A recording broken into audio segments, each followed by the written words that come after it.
Circulatory system होता क्या है और हमारी बॉडी के वो कौन कौन से ऑर्गन्स होते हैं जो कि सर्कुलेटरी सिस्टम के फंक्शनिंग में एक्टिव रोल प्ले करते हैं।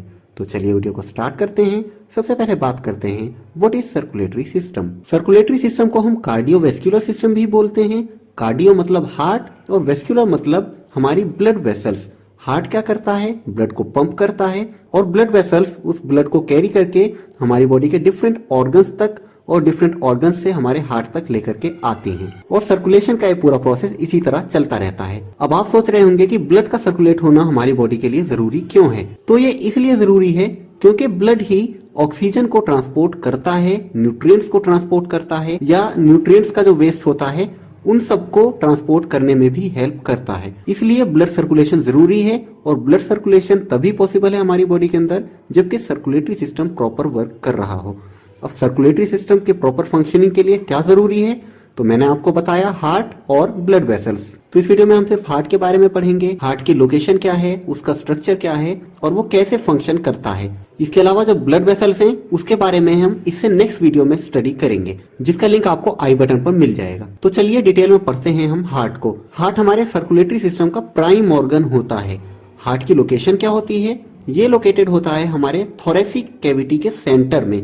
थोरेसिक कैविटी मतलब हमारा चेस्ट वाला पार्ट, उसके मिडल में लोकेटेड होता है। मतलब जहां हमारी दोनों लंग्स होती है ना, उन लंग्स के बीच में होता है और थोड़ा सा लेफ्ट साइड झुका हुआ होता है। ठीक है, तो लोकेशन आपको समझ आई। इस पिक्चर को देखकर भी आपको क्लियर हो रहा होगा। अब बात करते हैं हम हार्ट के स्ट्रक्चर की।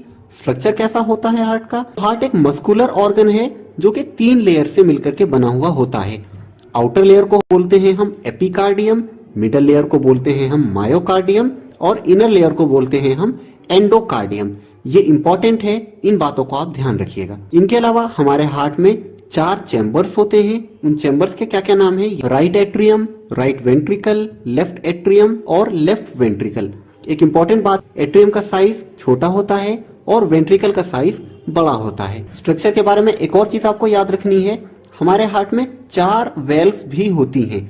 क्या क्या नाम है उनके, ट्राइकस्पिड वेल्व, बाइकस्पिड वेल्व जिसे हम मिट्रल वेल्व भी बोलते हैं, पल्मोनरी वेल्व और एओर्टिक वेल्व। ये वेल्व्स कहाँ कहाँ होती हैं मैंने ब्रैकेट में लिख दिया है और इस पिक्चर में भी आपको दिख रहा है इनकी लोकेशन क्या होती है। एक इंपॉर्टेंट बात आप ध्यान रखिएगा इन वेल्व्स के बारे में। ये जो ऊपर की 2 वेल्व्स मैंने आपको बताई, ट्राइकस्पिड वेल्व और बाइकस्पिड वेल्व, इन्हें हम एंट्रियो वेंट्रिकुलर वेल्व भी बोलते हैं। क्यों बोलते हैं, इसलिए बोलते हैं क्योंकि ये एट्रियम और वेंट्रिकल्स के बीच में प्रेजेंट होती हैं, जैसा कि आपको इस पिक्चर में दिख रहा है। जबकि पल्मोनरी वेल्व और एओर्टिक वेल्व को हम क्या बोलते हैं, सेमी लूनर वेल्व भी बोलते हैं। क्यों बोलते हैं सेमी लूनर, क्योंकि इनका जो स्ट्रक्चर होता है वो हाफ मून जैसा दिखता है। तो स्टूडेंट्स, यहां तक मैंने आपको हार्ट की लोकेशन और हार्ट के स्ट्रक्चर के बारे में बता दिया है।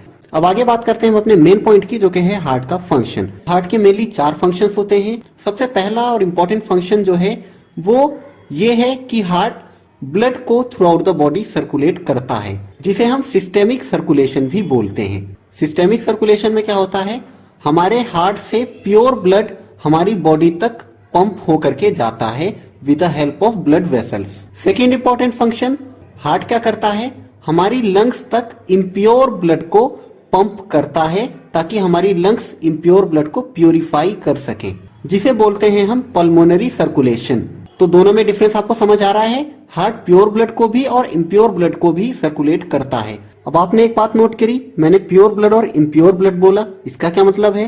प्योर ब्लड का मतलब वो ब्लड जिसमें ऑक्सीजन और न्यूट्रिएंट्स दोनों चीजें होती हैं, जबकि इम्प्योर ब्लड वो ब्लड होता है जिसमें ऑक्सीजन नहीं होती और न्यूट्रिएंट्स भी नहीं होते, बल्कि कार्बन डाइऑक्साइड, हमारे न्यूट्रिएंट्स का जो वेस्ट प्रोडक्ट्स होता है उस टाइप की कुछ चीजें होती हैं। ठीक है, तो ये 2 इंपॉर्टेंट फंक्शन हो गए। इनके अलावा 2 और फंक्शन है, एक है रेगुलेशन ऑफ ब्लड प्रेशर और दूसरा है रेगुलेशन ऑफ हार्ट बीट। अब ब्लड प्रेशर और हार्ट बीट में क्या डिफरेंस है, तो ब्लड प्रेशर हम बोलते हैं हमारी जो ब्लड वेसल्स हैं उनकी वॉल्स के अगेंस्ट जो फोर्स लग रही है उसको हम ब्लड प्रेशर बोलते हैं। जबकि हार्ट बीट क्या होती है, हमारा हार्ट कितनी बार बीट कर रहा है उसे ही हम हार्ट बीट बोलते हैं। तो ये 4 इंपॉर्टेंट फंक्शंस हैं हमारे हार्ट के। अब आगे हम ब्लड सर्कुलेशन के स्टेप्स को समझ लेते हैं कि हार्ट में से ब्लड पंप होकर के कैसे जाता है और कैसे आता है। स्टेप बाय स्टेप मैं आपको समझाऊंगा, ध्यान से देखिएगा। स्टार्टिंग कहाँ से होती है, सबसे पहले ब्लड हमारे राइट एट्रियम में आता है, सुपीरियर वेना केवा और इंफीरियर वेना केवा से।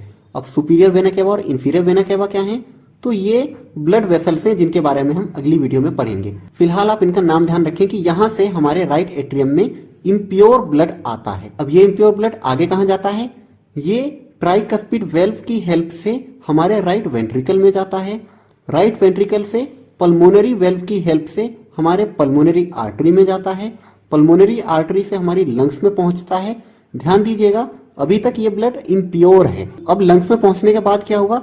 ये इम्प्योर ब्लड प्योरीफाई हुआ, मतलब इसमें ऑक्सीजन भी आ गई और न्यूट्रिएंट्स भी आ गए। और प्योरीफाई होने के बाद ये ब्लड हमारी पल्मोनरी वेन्स से होता हुआ हमारे लेफ्ट एट्रियम में पहुंचा। लेफ्ट एट्रियम से बाइकस्पिड वेल्व के थ्रू हमारे लेफ्ट वेंट्रिकल में पहुंचा। लेफ्ट वेंट्रिकल से एओर्टिक वेल्व के थ्रू हमारे एओर्टा में पहुंचा। एओर्टा से सिस्टेमिक आर्टरीज के through rest of the body में ब्लड पहुंच गया। ठीक है स्टूडेंट्स, तो समझ आया आपको प्रोसेस? अब क्या होगा, हमारी बॉडी उस ब्लड को यूज करेगी और यूज करने के बाद ये प्योर ब्लड दोबारा से इम्प्योर हो जाएगा और सुपीरियर वेना केवा और इंफीरियर वेना केवा की हेल्प से दोबारा से हमारे हार्ट में जाएगा और इसी तरह से ये साइकिल चलती रहेगी। तो स्टूडेंट्स, मुझे लगता है कि ये स्टेप्स आपको बहुत अच्छे से समझ आ गए हैं। यहाँ तक हमने हार्ट के फंक्शन को समझ लिया है और सर्कुलेशन ब्लड का कैसे होता है हमारी बॉडी के अंदर, ये समझ लिया है। इस वीडियो के नेक्स्ट पार्ट में हम ब्लड वेसल्स के बारे में पढ़ेंगे जो कि सर्कुलेटरी सिस्टम का ही पार्ट होती हैं। कैसी लगी आपको वीडियो कमेंट्स में लिखकर जरूर बताएं। मिलते हैं नेक्स्ट वीडियो में।